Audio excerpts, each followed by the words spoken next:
안녕하세요. 성경의 창조 이야기입니다.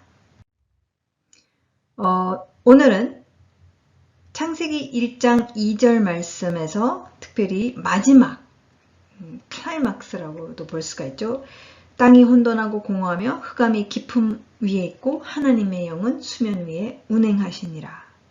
이 세 부분으로 나눠서 지금까지 쭉 보아오고 있는데요. 마지막 부분인 하나님의 영은 수면 위에 운행하시니라를 살펴보도록 하겠습니다.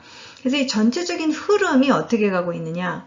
하나님께서는 지금 창조주께서는 문제를 지적하고 있고 인류가 안고 있는 문제입니다. 그 다음에 선택과 전환할 수 있다라는 것을 제안하시는 것을 보게 되고 해결책은 그럼 무엇인가를 이제 세 번째 부분, 결국 하나님의 영이라는 것을 지금 말씀하고 계시는 것을 우리가 쭉 보고 있습니다.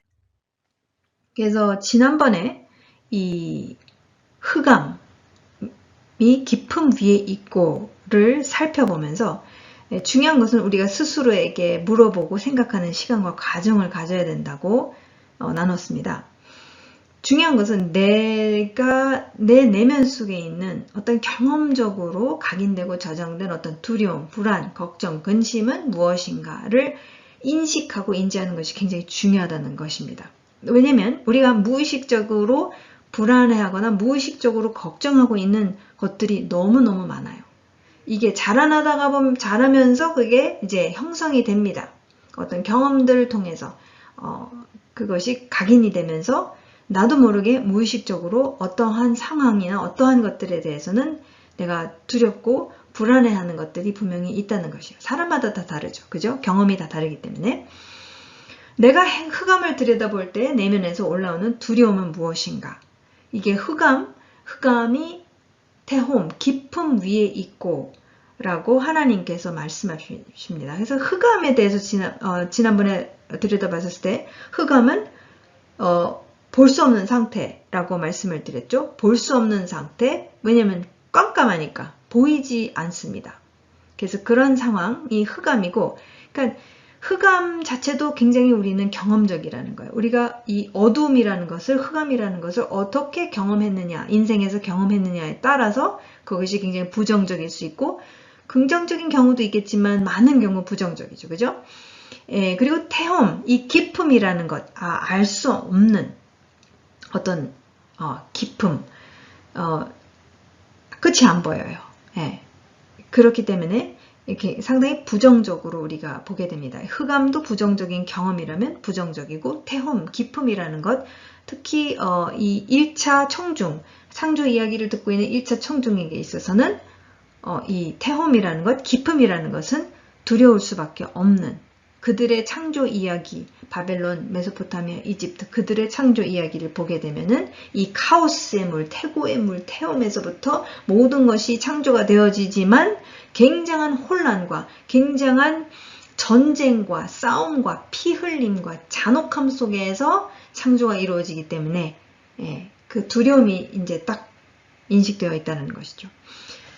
나의 태움은 무엇인가 라는 것을 우리가 인식하는 것도 또한 중요합니다. 그것을 한번 생각해보고 하나님 앞에서 한번 물어보고 들어보는 것이 굉장히 중요하다는 것이죠.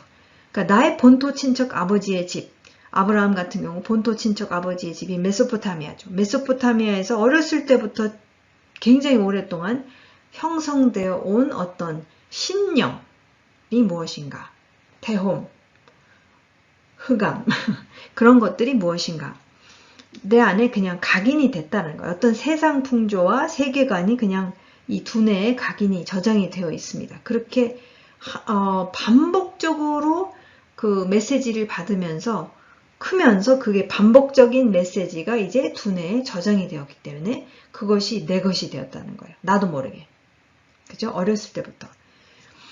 그러한 세상 풍조와 세계관이 나의 두뇌를 꽉 채우고 있는가? 아니면 시편 기자와 같이 나를 만드신 나의 창조주 하나님을 만나게 되면서 나를 구원하시고 나의 구원하신 그 하나님, 그분 자체가 기품이 기품을 부르고 시편 42편 그 기품은 완전히 다른 의미를 갖고 있는 것인가?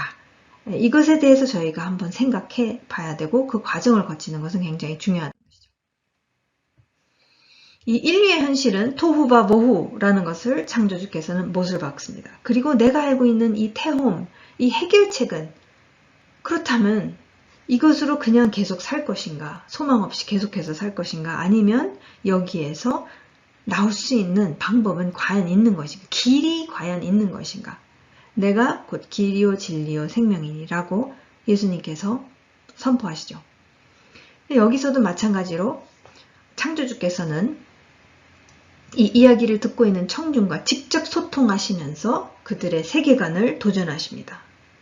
인류가 만들어낸 것은 토후바보후밖에 될 수가 없다. 혼돈과 공허, 황폐함이다. 너는 이 태홈, 네가 그렇게도 두려워하고 있는 태홈, 보이지 않는 것, 완전 볼 수 없는 이 상태에서 이것을 계속 고집하면서 계속 살아갈 것이냐. 아니면 창세기 1장 2절 마지막 부분에 하나님의 영이 결국 해결책이라는 것, 그것을 그 제안을 받아들일 것인가, 한번 들어보지 않겠는가, 라는 이러한 움직임, 이러한 초청을 우리가 창세기 1장 2절에서 이미 볼 수가 있다는 것, 이렇게 제안하고 싶습니다. 그래서 이 마지막 창세기 1장 2절의 세 번째 부분, ורוח אלוהים מרחפת על פני המים. 하나님의 영은 수면 위에 운행 또는 맴도시느니라 라는 이 동사를 사용하시면서 묘사하고 계시는 것을 봅니다. 이 하나님의 영, 루아흐라는 단어이죠. 이 루아흐는 수면, 물의 얼굴 위에 맴도신다. 메라헤페트. 그래서 이 루아흐 엘로힘이라고 했었을 때 이 루아흐의 근본 의미는 기독교에서는 이것이 영으로, 그냥 영으로 많이 말을 합니다. 신약에서는 영으로 표현을 하고 있죠. 그것을 히브리적인 어떤 개념을 갖고 온 것이 아니라 그냥 헬라 단어를 쓰다 보니까 그냥 영으로 번역이 되어지고 영으로 계속 쓰여지고 있지만 실제 히브리적 그 사고 안에서는 딱 루아흐 하면은 1차적으로 딱 떠오르는 것은 바람이라는 거예요. 바람, 어떤 느낄 수 있는 바람이죠. 또는 숨결, 호흡, 굉장히 물리적인 것이죠. 바람, 물리적인 것이죠. 숨결, 호흡, 물리적인 것이죠. 그 다음에 이제 영이라는 이 의미들을 다 안고 있다라는 것이에요. 이 바람의 특징은 무엇이냐면 눈으로 볼 수 없다는 것이죠. 근데 이 눈으로 볼 수 없는 바람이랑 비교해 보면은 다른 창조 신화의 신들은 형상이 다 있다라는 거예요. 메소포타미아, 바벨론, 이집트, 헬라 어디를 가든지 간에 다 신들은 형상을 지니고 있습니다. 그래서 그 형상을 만들어서 숭배하는 것을 우리가 볼 수가 있죠. 그리스에 가면 판테온에 가서 다 볼 수가 있습니다. 그러나 이 분, 하나님의 루아흐라고 했었을 때는 안 보이시는 분이에요. 그러나 안 보이시지만 경험이 되어질 수 있다는 것을 우리가 이 바람 했었을 때 알 수가 있습니다.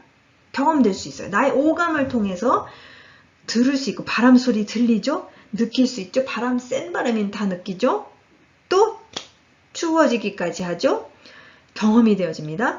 바람이 이동시키는 냄새도 맡습니다. 저기에서 바비큐를 하면은 그 냄새가 바람으로 인해서 내 코까지 와가지고 오 맛있는 거 하네.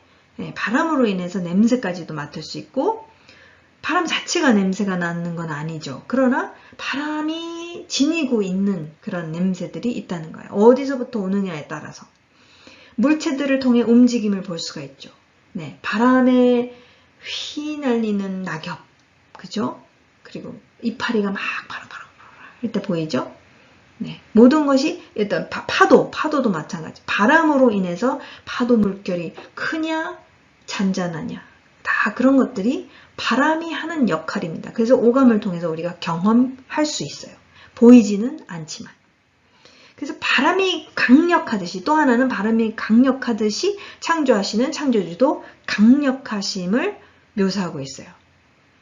그래서 고대 근동 청중이라면은 바람에 대해서 굉장히 유익한 부분도 있지만 두려운 부분도 있고 여러 가지 경험에 따라서 강력하다라는 것 알 수가 있습니다. 그래서 성경에서도 바람이 많이 등장합니다.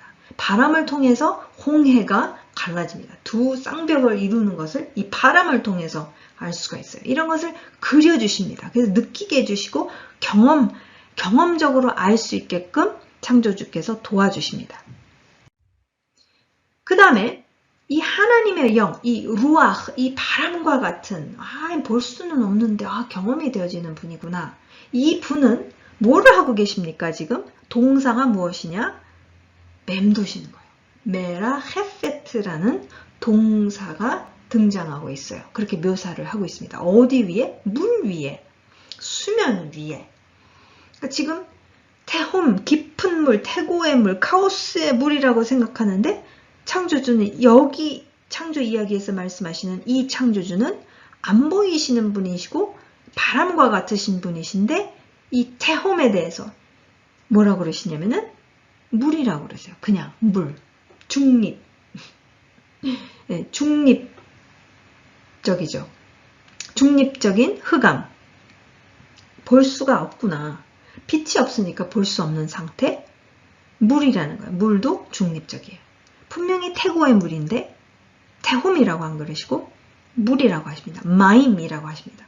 자, 여기서 이제 메라헤페트라는 이 동사를 보겠는데요. 운행하다, 맴돌다 라는 그런 뜻을 다 갖고 있습니다. 근데 저희가 뭐를 말씀하시고자 하는지를 이해하기 위해서 성경 다른 본문에서 똑같은 동사가 나오는지 한번 찾아보는 것이 굉장히 계속해서 저희가 그렇게 해왔고 앞으로도 계속 그렇게 할 것입니다.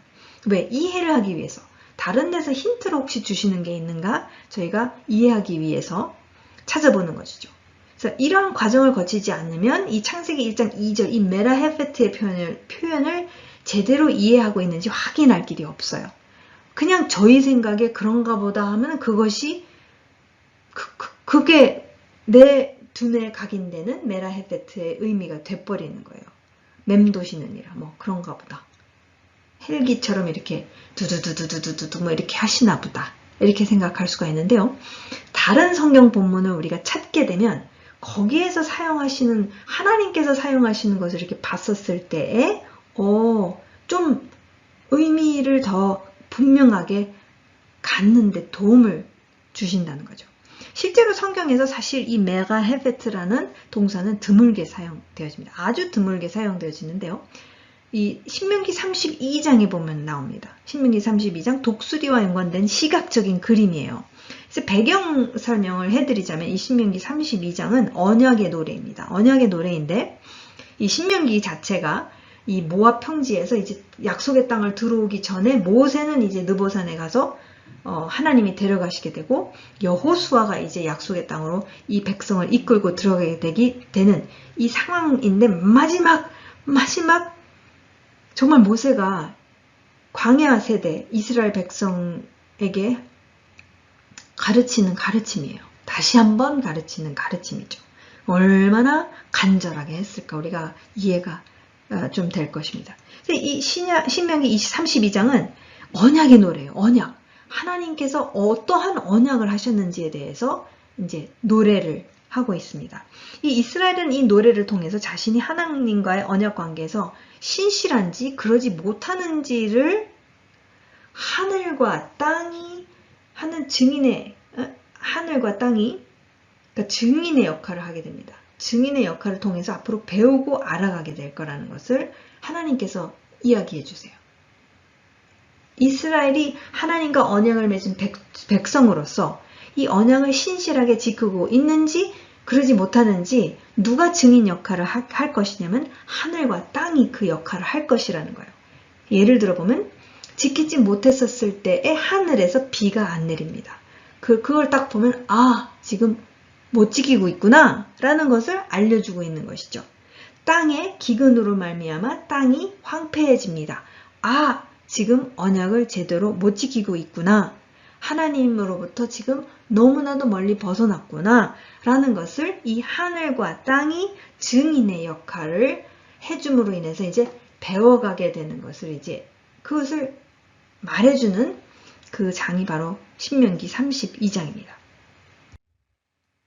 그래서 신명기 32장 11절 말씀, 9절에서 12절이 이제 묶음인데 11절 말씀을 보게 되면 바로 이 메라헤페트라는 이 동사가 나옵니다. 마치 독수리가 자기의 보금자리를 어지럽게 하며 자기의 새끼 위에 맴돌며 너풀거리며 메라헤페트 그의 날개를 펴서 새끼를 받으며 그의 날개 위에 그것을 엎는 것 같이 지금 하나님께서 이스라엘을 어떻게 생각하시는지, 이스라엘을 향해서 어떻게 움직이시는지를 이 독수리를 통해서, 독수리와 독수리의 새끼 관계를 통해서 특별히 나는 과정, 새끼 독수리가 나는 법을 배워야만 하는 이 과정을 통해서 묘사하고 계시는 것을 우리가 이 11절에서 보게 됩니다.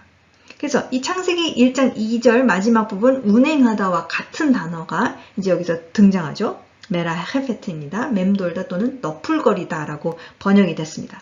이 그림은 무엇이냐면 부모 독수리는 새끼 독수리가 나는 법을 배울 수 있도록 둥지를 휘젓고 때때로는 막 밀치기도 해요. 그러니까 왜냐면 이제 이 새끼 독수리가 막 주저주저해요. 왜냐면 한 번도 날라본 적이 없는데 아시지 않습니까? 이 독수리는 또 막 둥지를 산 꼭대기에다 두지 않습니까?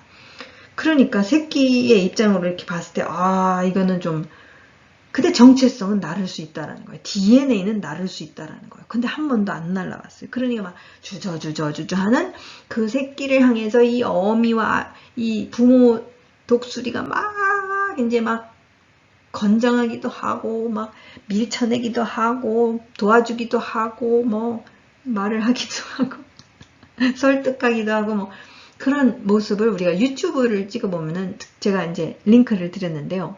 BBC 1에서 보면은 컨돌는 독수리는 아닙니다. 근데 그 종류에 굉장히 높은 데서 살아요. 근데 이 컨돌가 이 새끼를 어떻게 가르치는지에 대해서 너무너무 잘 찍었어요. 이 BBC에서. 그걸 꼭 보시면 굉장히 감동이 됩니다. 어쨌든 막 새끼가 나는 법을 잘 터득하도록 곁에서 맴돌면서 철저히 지켜보고 이끌어주고 도와줍니다. 진짜 기다려요. 진짜 인내하면서 끊임없이 먹을 것을 다 가져다 주면서 6개월 막 걸리고 몇 개월 걸려도 계속해서 먹이를 가져다 줍니다. 왜? 날아다니지를 못하니까 못 나르니까 먹이를 어떻게 잡을 수가 없는 거예요.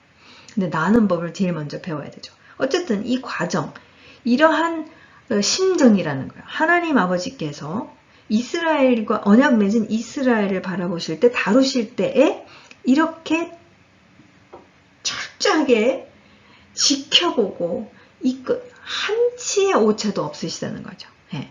그러한 어떤 그림이 그려집니다. 네. 참 이런 기도가 나오는 것이죠. 이런 기도문을 제가 스스로 이렇게 하게 되었는데 하나님의 영이여 루아흐여 우리 가운데 메라헤페트 하소서. 부모 독수리와 같이 자녀인 우리를 보살피시고 주시하여 주목하시며 생명의 의도로 인도하시고 보호하시고 호위하시는 나의 창조주 하나님, 하나님의 지혜의 영 앞에 엎드려 훈육을 통해 오늘도 훈련되어지기를 원합니다. 아멘. 네, 그런 분이라는 거죠. 너무 정확하신 분. 그러나 부모와 같은 분. 잘되기, 목적은 날기를 원하는 거죠. 원래 정체성, 창조주로서의 DNA가 그냥 사라지기를 원하시는 그러한 창조주 아버지 하나님의 마음이라는 것이죠. 이 메라헤페트라는 단어를 보면은 그래서 이 하나님의 영, 하나님의 루아흐, 어둠 속 깊음의 물 위를 맴돌고 있는 여러분 아직도 어둠입니다. 왜요? 빛을 말씀하시지 않으셨잖아요. 그죠? 어둠이라고 이미 흑암이라고 말씀하셨습니다. 바로 전 부분에 이 어둠 속 깊음의 물 위에 이 태고의 물 위를 맴돌고 있는 하나님의 루아흐 영은 마치 새끼 독수리를 맴돌면서 예리하게 주목하고 있는 부모 독수리와 같고 또 강력한 바람으로 창조를 위해 움직이고 계시는 그러한 그림을 우리가 한번 그려볼 수가 있습니다. 그냥 하나님의 영이 물 위에 운행하시니라. 아멘. 다음은 이런 그냥 그런 건 아니라는 거죠. 진짜 운행하고 계신다는 것은 지금 의도가 있으신 거예요. 부모 독수리가 새끼 독수리를 향해서 의도가 있듯이 창조주 하나님 아버지도 지금 이 창조, 당신이 앞으로 이 흑암 속에서 이 창조가 일어날 장소가 이제 물입니다. 물. 이 물 위를 맴도시면서, 근데 이분은 구별되신 분이시잖아요. 물 바깥에 계신 분이시죠. 창조주시기 때문에. 이 창조주는 이 물 위를 이렇게 운행을 하시면서 이제 이분은 뭔가 의도하고 계신 것들이 있다라는 것을 알 수가 있어요. 그냥 뭐 헬기처럼 두두두두두두. 뭐 헬기도 의도가 있다고 볼 수 있지만, 그러나 진짜 부모 독수리가 이 의도가 있는 것과 같이 그렇게 이렇게 맴돌고 있듯이 정확하게 지금 하나님의 루ach, 하나님의 영도 그러시다는 것을 우리가 이 메라헤페트라는 동사, 그것이 이제 나중에 신명기 32장에 나오는 것을 우리가 보면서 야, 이런 분이시구나 라는 것을 우리가 알 수가 있는 것이죠. 하나님의 영, 하나님의 바람이 어둠 속, 아직 빛이 없죠. 깊음의 물 위를 맴돌고 있다는 것은 근데 정확히 무엇을 의미하는 것일까? 어느 정도는 파악할 수가 있죠. 부모 독수리 같으시구나. 뭔가 예리하게 바라보고 계시는구나. 그 정도는 우리가 알 수 있지만, 정확히 무엇을 의미하시는 것일까를 더 알 수가 있습니다. 네. 하나님의 말씀에서 이제 더 우리가 알아볼 수가 있다는 것이죠. 예, 정확하게 하나님께서는 청중에게, 그죠? 고대 근동 몇천 년 전 청중, 뿐만 아니라 오늘날 나에게, 현대를 살고 있는 이 나에게 무슨 메시지를 전하고 계시는가? 무슨 메시지를 전하고 싶으신가? 전하기 위해서 이렇게 소통하고 계시는 것일까? 그것을 한번 생각해 봐야 된다는 것이죠. 그러니까 분명히 창조주께서 첫째 날, 둘째 날, 셋째 날, 넷째 날 창조하신 어떤 기록이기도 합니다만, 지금 나랑 소통하기 원하시는 거예요. 계시하시는 창조주라는 것이죠. 근데 그냥 전 세계적으로, 전 우주적 차원에서 계시하시는 것도 있습니다만, 나 개인에게도 지금 계시하고 말씀하고 계시는 메시지가 분명히 있는 것이죠. 그죠? 그래서 저희가 큐티도 하고 레마의 말씀이다 라는 표현도 쓰지 않습니까? 성경 다른 곳에서 설명해주고 있는 본문이 있는지 한번 찾아보도록 하겠습니다.